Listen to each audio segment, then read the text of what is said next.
There's a phrase that people use sometimes.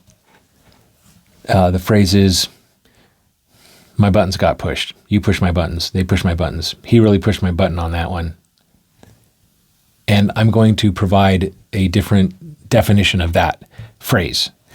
In the English language, at least in the United States, this is used to convey the idea that somebody pissed you off, somebody made you mad, somebody angered you, somebody spurred you into some kind of action because they lit up an emotion in you, typically in the realm of anger. So that pushed my buttons. Boy, howdy, that pushed my kids, push my buttons. I'm telling you, then when my buttons get pushed, then ABC, these things happen in terms of my behavior when my buttons get pushed. Well, what's really interesting about language and sayings like that, especially ones that are more commonly known, is that they come from a sort of a collective psychology, and then they begin to inform the collective psychology of a people. So I'm not sure where that phrase came from, actually, but I know it's used all the time, and people almost automatically know what it means when you hear somebody say, oh man, that just really pushes my buttons. Such that people don't need that defined. They know that, so-and-so aggravated me. Well, what everybody is thinking together or imagining together without really knowing it is that if I'm the person whose button got pushed, I passively, almost just with no participation at all, I'm just there. And I have this available button out, and then somebody pushes it. And then therefore, I'm upset. Somebody pushed my button, therefore I'm annoyed. Somebody pushed my button, therefore I'm frustrated. And so it lends this idea that the emotion I'm currently experiencing, frustration, anger, annoyance, came from that person doing the act of pushing my button, of making me mad. So that person made me mad. A spin on having my buttons pushed is a different set of emotions, so to speak. The push my button thing is more about being angry, but there's other ones like, she just really hurt my feelings. So that's more of a sadness thing. That was embarrassing when you did that. That made me so sad when you whatever. We just fill in the blanks. When we assign somebody as the harbinger, if you will, of they brought to us the emotion that we're now experiencing, we're making a claim. And the claim is this: you, other person, have the ability to retrieve the power of an emotion from somewhere, bring it to me, and put it in me. And I'm here innocently doing whatever I'm doing, and then you do something, and that makes me mad. I'm experiencing anger. And so after a while, an entire society could believe emotions come from what the behavior from someone that most immediately preceded the emotion that I'm currently experiencing. So in other words, I'm A, walking around, and B comes and does blank. That blank is what caused the emotion that I'm having now. That's the claim that is made. Now, the more you kind of walk through it and explain it, the little bit less sense it seems to make. Like, well, I guess that doesn't really make sense. But it doesn't. Most of us don't sit and think through that. We just get angry because somebody flipped us off. Get angry because somebody didn't go fast enough in traffic. We get angry because somebody was going too fast in traffic. We get embarrassed because somebody made fun of our shoes. Or we get embarrassed because our kid messed something up and somebody's pointing that out to us. Any emotion that we assign the impetus of somewhere outside of ourselves is what could be referred to as a blaming emotion. It's an emotion I'm experiencing that I'm blaming on somebody else because they pushed my buttons, because they hurt my feelings. A lesser known conceptualization is a thing I like to call a button board. So imagine early in life, we experience certain things from family. Maybe somebody, our grandfather, our father, our mother, or some other relative has a prejudice of some kind. And we're around that person.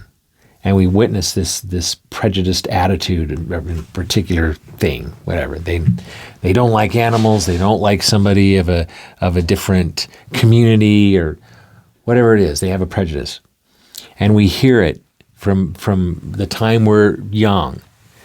And if after a while, if we transfer that prejudice over to ourselves, in other words, like, well, Grandpa, who seems sensible in other ways, has this particular attitude towards that particular thing.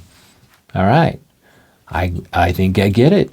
Now, in other words, if we let those attitudes influence us and to the degree that we adopt them, then it's like taking a ethereal button from the universe and we going out and grabbing it, pulling it into existence, and putting it into a board of ours and install it. Like a dashboard, we install this button. And now we're walking around with a button board that has that button, having to do with that particular prejudice. Let's say something happens to us. We get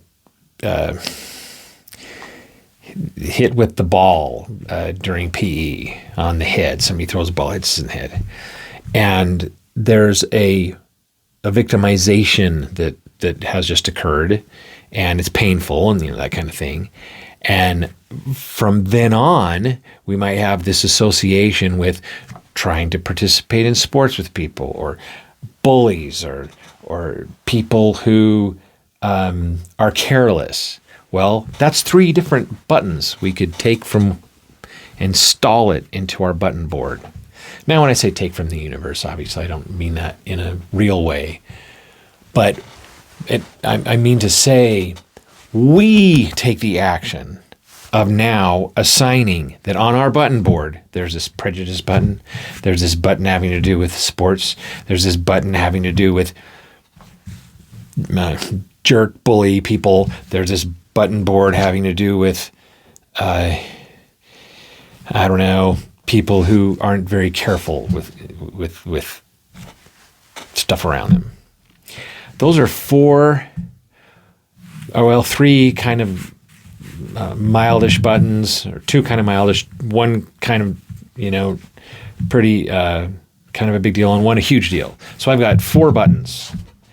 Now, in my life, that's so far what I've talked about is something we may have learned from somebody in our family, and then the other 3 is something that's kind of come from our life experience.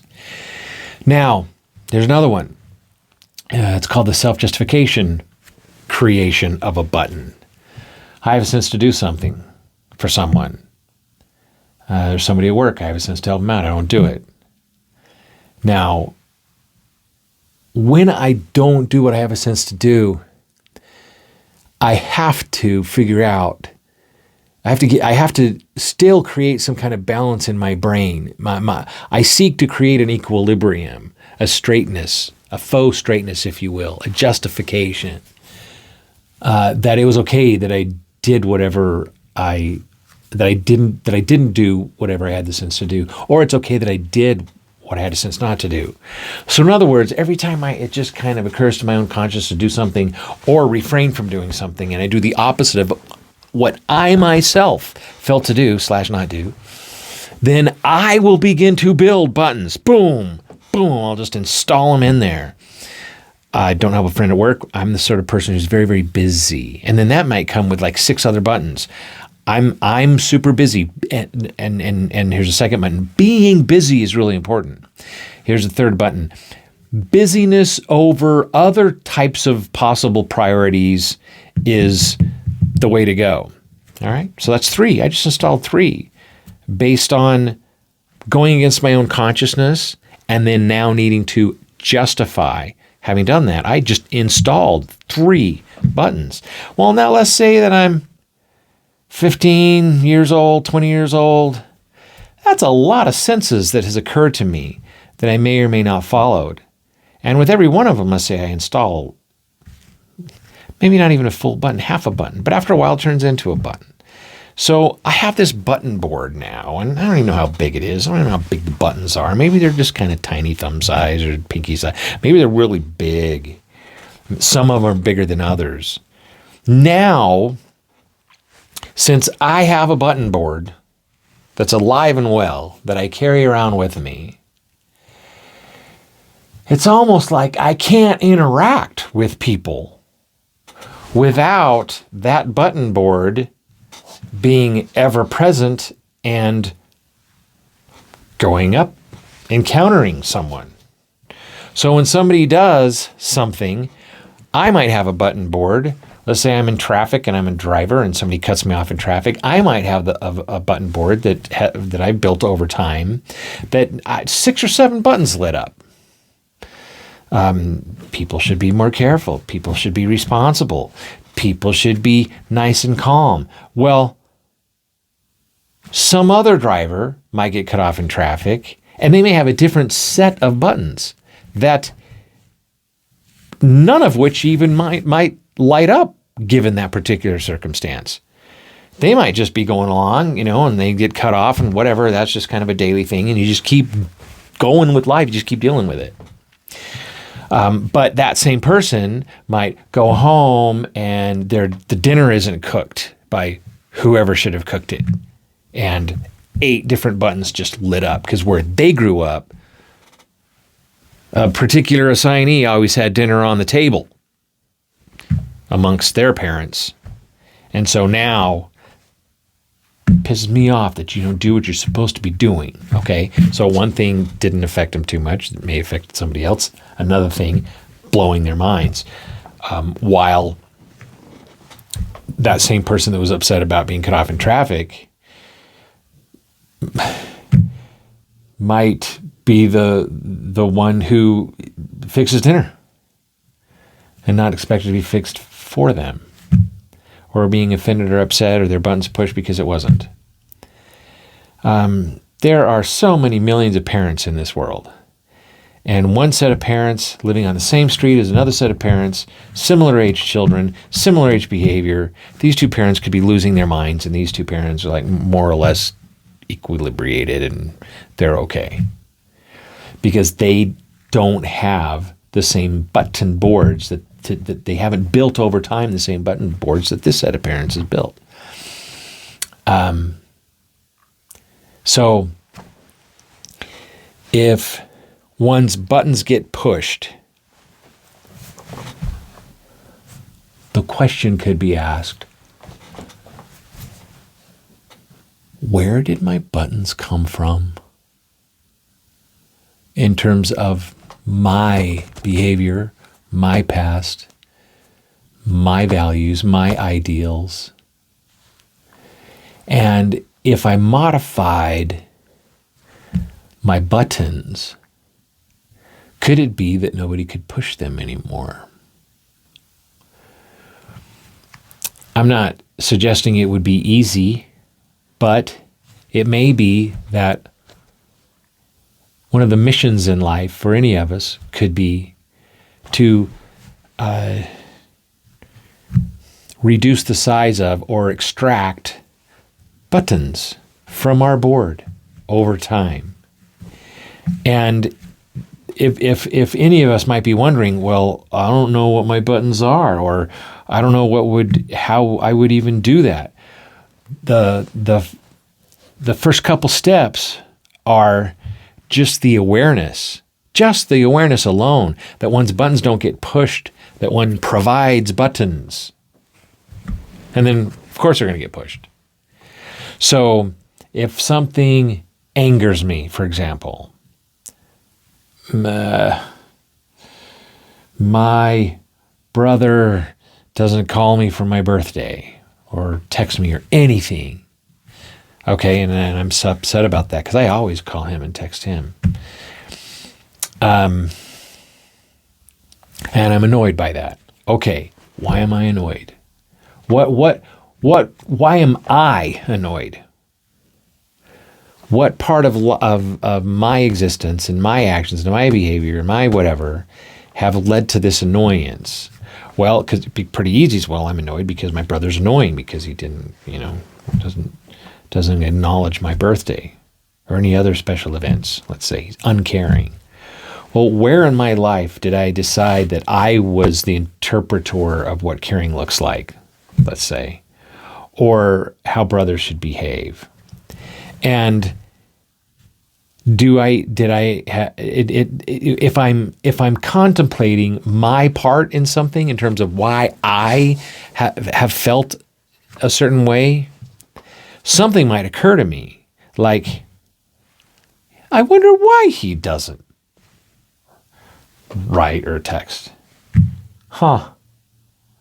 Maybe, I've said, why the hell don't you ever text to him? But that really wasn't trying to get a feel for what's going on with him and how that might be. There might be a reason, it's just an accusation I'm throwing at him. What if I sincerely was curious about why he didn't, as it pertains to me? What am I doing? Is there something about how I'm being that has, prevented that? That's all it is. That's just one example of just trying to explore it. You're trying to explore your own button board. Quote unquote, something makes you sad. Well, dive into that sadness, not in terms of what made you sad, but what possible things throughout your life, whether it's decisions you've made or past experience or traumatic things, could contribute to the grand installment of that button in your board over time. And is there anything you can do about it? There is, by the way, but you asking yourself that question is the beginning of the exploration of trying to figure out what to do about it. Just the awareness alone that there's a severe, fundamental difference between the paradigm, something can push my buttons, and I have provided buttons for people to interact with, and therefore they get moved, pushed. If I didn't have them, they wouldn't be pushed. That's half the battle. And then over time, it's almost like you can't help that these buttons begin to fade away. So here's a little invitation for you. Sometime after you see this podcast or listen to this podcast, go to somebody, anybody that's close to you, relatively close to you. Explain this idea and then ask them, what buttons do you think I have made in my life? You know me pretty well. You know what I get all upset about or hurt about or whatever. What buttons do you think I have made? And their answer might be the beginnings of the undoing of said buttons. You can't fight with somebody who won't fight. Nobody can offend a person who won't be offended. There's some people you can try to push their buttons and it just doesn't work because they've done work to relieve themselves of buttons. So there you go. Thanks.